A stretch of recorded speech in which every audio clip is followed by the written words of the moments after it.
Ladies and gentlemen, welcome to the show. I have the usual suspects here. As you know, we're Nigerians in the diaspora, and we discuss sports, we discuss politics, and we're starting a countdown to the 2023 Nigerian elections. So, my people, now welcome. Happy to be here, man. Yeah. Hi, everyone. So the political climate is heating up back home in Nigeria, and I felt like we should meet and chop it up and talk about what's been going on. So maybe I'll start by posing this question to the group, and anybody can take it on. Because we have about 12, 15 minutes tops for this episode. And the goal is that we'll do this maybe every week or every 2 weeks and get guests. So if you want to join the discussion, just feel free to comment or hit us up or send us a note, and we'll be glad to have our guests on to talk. But why don't you guys summarize? Because there's maybe it's not even a question anymore. Buhari has been in power for a while under the APC, the ages of the APC. So what are your thoughts on the past 7 years now? Just quick one-liner, because I'm going to throw another question to follow that, because his vice president is declaring intentions to run with the hope of becoming president next year. Is it going to be more of the same, or is he not?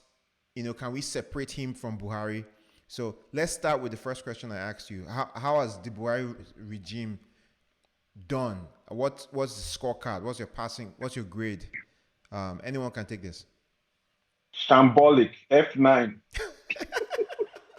F9 grade.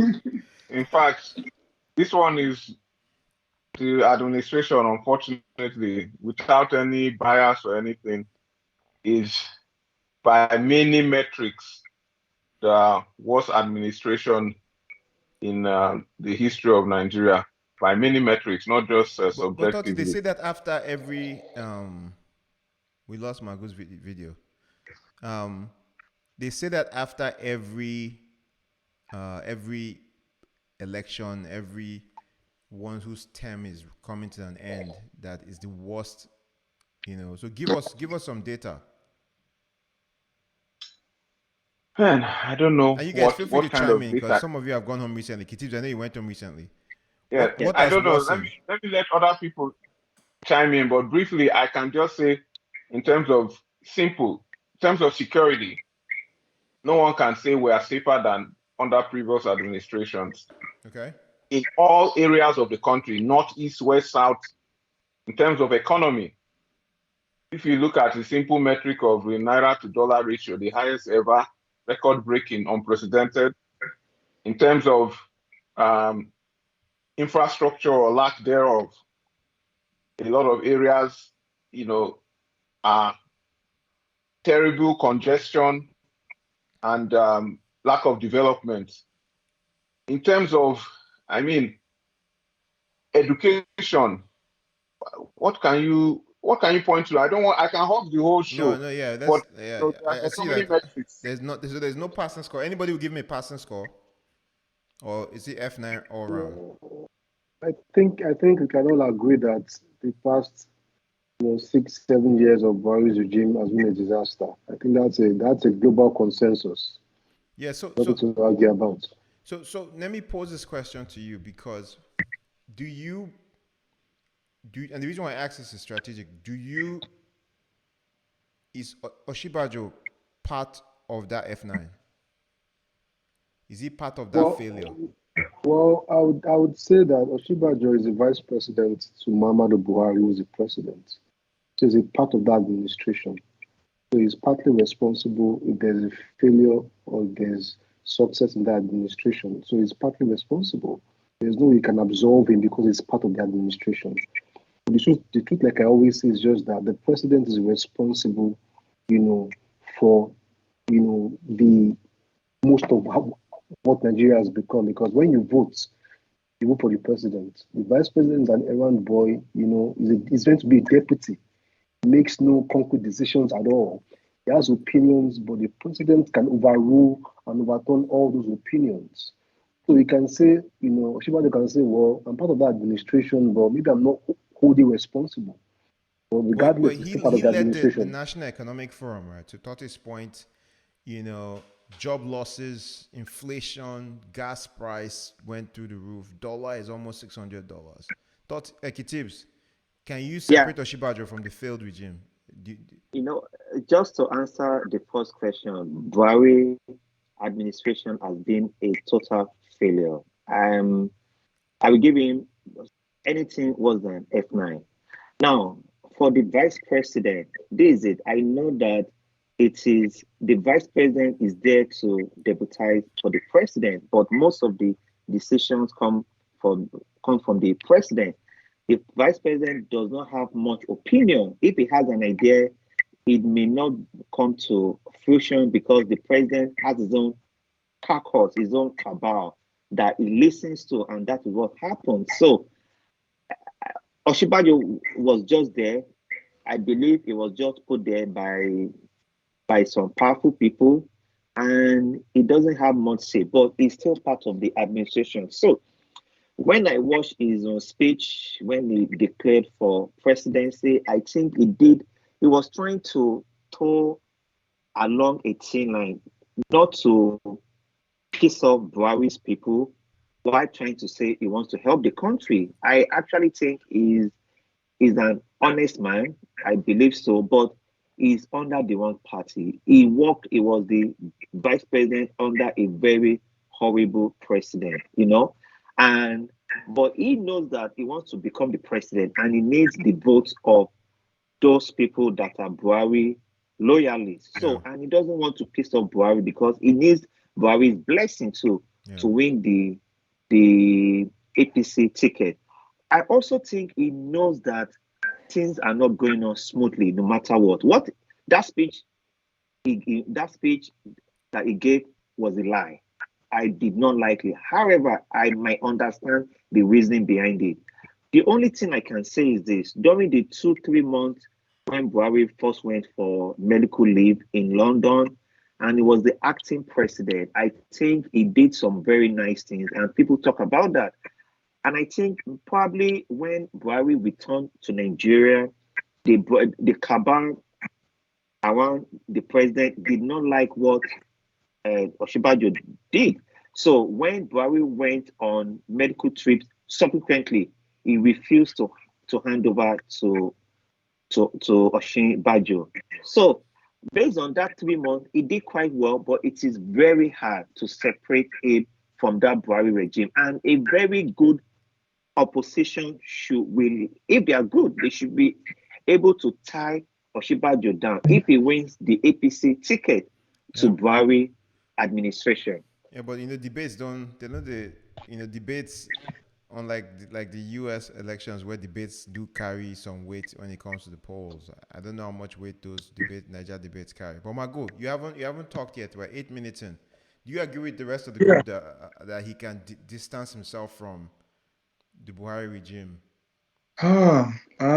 Well, the point is distance himself from Buhari regime. How does that work in Nigeria? I don't think that's really necessary. I will answer the first question.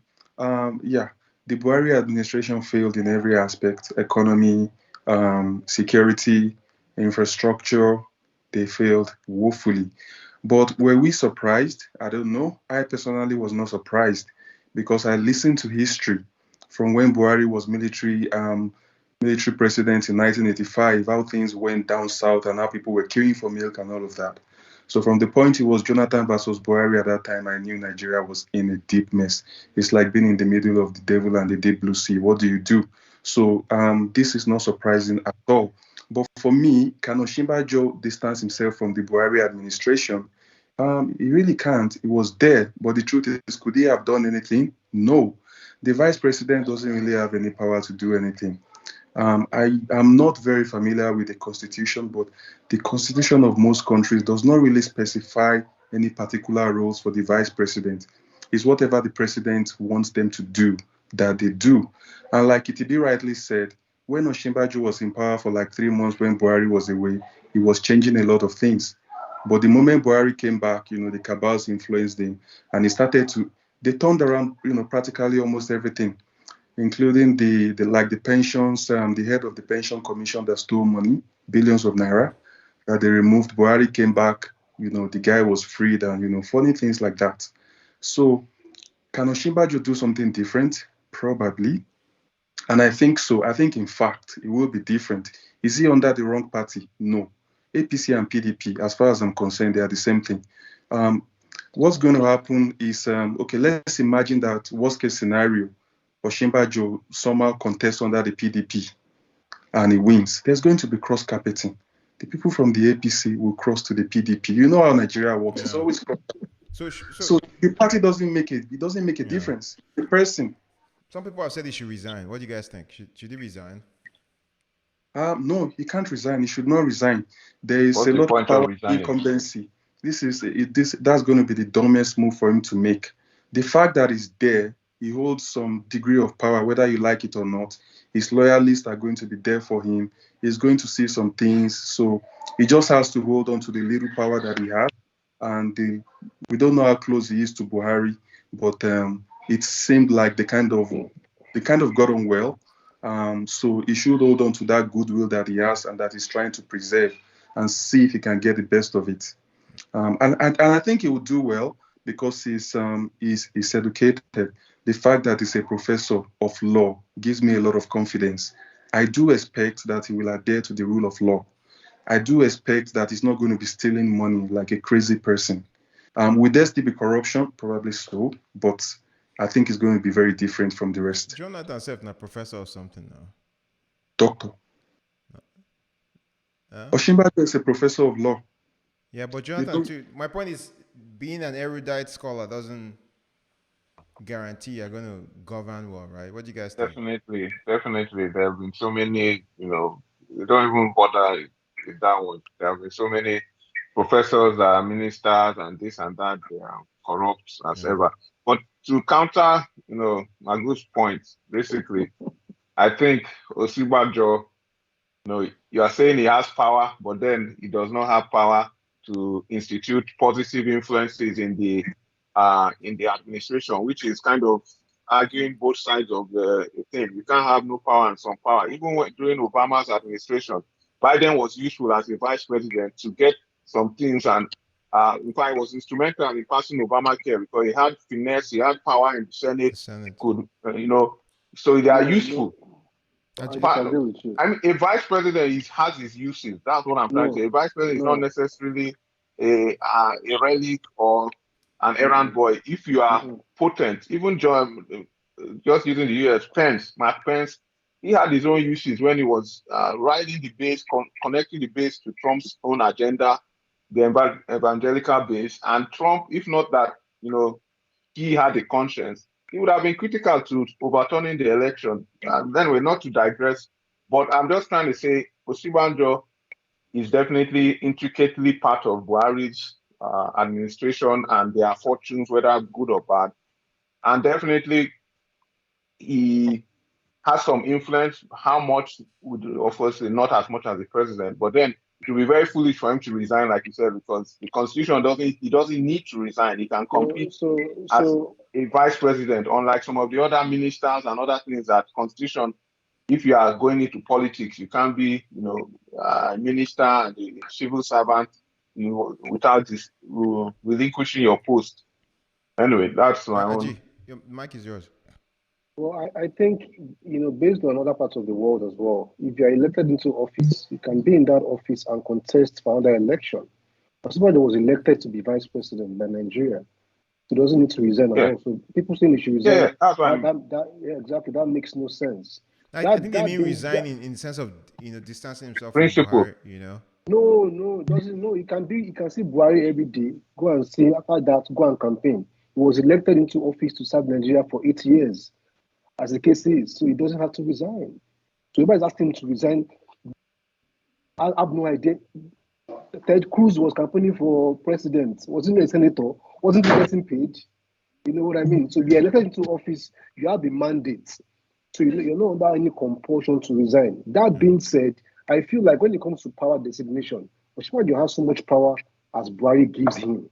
That's all the power he has. His power comes from Buhari. Buhari gives him no power, hence he has no power. Biden had a lot of power because Obama gave him that power. So when he spoke, people felt like that was Obama speaking. When Osinbajo speaks to you, who do you think is speaking to you? That is Osinbajo most of the time, not Buhari speaking. So his power is very, very limited to what Buhari designates. And Buhari is a northerner. People in northern Nigeria that come from those parts are very, very confident or feel comfortable amongst northerners. In Nigeria, I believe those that have power is pretty much Buhari and chief of staff of Buhari, and there's no speaker Hausa, which is just a simple truth. If you think Osinbajo has power, you are grossly mistaken. That being said, let's use a sports analogy because I'm a Laker fan. The Lakers are not making the playoffs because they have a bad team. Vogel is the coach. He was given a bad team to play with. Do you understand? But the power comes from the front office. You know what I mean? So in other words, Osinbajo is the coach in that sense, but he has so much power as the front office gives him. If they give you bad players on the economic committee, what are you going to do with them? If you can appoint people you are going to work with, of what use you be in that committee? I think when it comes to Nigeria as a whole, the president has absolute power. And the vice president can be so redundant and useless. Yes. Lagos State now, if you ask you, Lagos State governor, who's deputy governor of Lagos State, you probably don't even know. I don't know. Why? Exactly. Why? Because he's not visible. Yeah. Because the governor doesn't designate enough work for that deputy to do. So he's never even on TV. He does no interviews, nothing. It's irrelevant. Yeah. Okay. So it's very relative. Yeah, totally. Yeah, Ajiboye, I totally agree with you that in Nigeria, the president holds the absolute power. And let's not forget that this government was quite fraught with nepotism and a lot of tribalism issues, where, they're appointing people from the north into every sensitive position and every important post. So, and like you rightly said, they give him a committee to chair, and then they choose the people in the committee for him. He can't choose his own technocrats. What do you expect him to do? So his hands were tied on many fronts, like he couldn't really do much. So it is what it is. And just to chip in, like I say, presidents only appoint people. That's all they do. That's all, because you can't do all the work. So if you appoint, you get exactly you delegate. So if you delegate all the wrong people, what's going to happen to the economy? It will crash. So let's round this up. So good discussion. So it sounds like I'm just trying to summarize the discussion so far. It sounds like he's part of the Buhari regime. He should get some blame, but he should not also get some blame enough to allow him run again.